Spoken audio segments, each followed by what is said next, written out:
তুমিও কথা দিয়ে কথা রাখো নাই, আমিও কথা দিয়ে কথা রাখতে পারি নাই।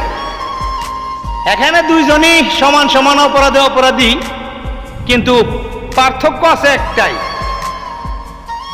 তুমি আমার হবে বলে কথা দিয়েছিলে, কিন্তু আমার হও নাই। আর শেষ কথার সময় আমি তোমাকে বলে দিয়েছিলাম যে আমি তোমাকে ভুলে যাব, কিন্তু আজও পর্যন্ত এই মস্তিষ্ক থেকে তোমারে একটুও সরাতে পারি না। তবে একটা কথা মনে রাখো, তোমার আমার সৃষ্টিকর্তা কিন্তু সবই দেখে সবই বুঝে, অন্তর্যামী।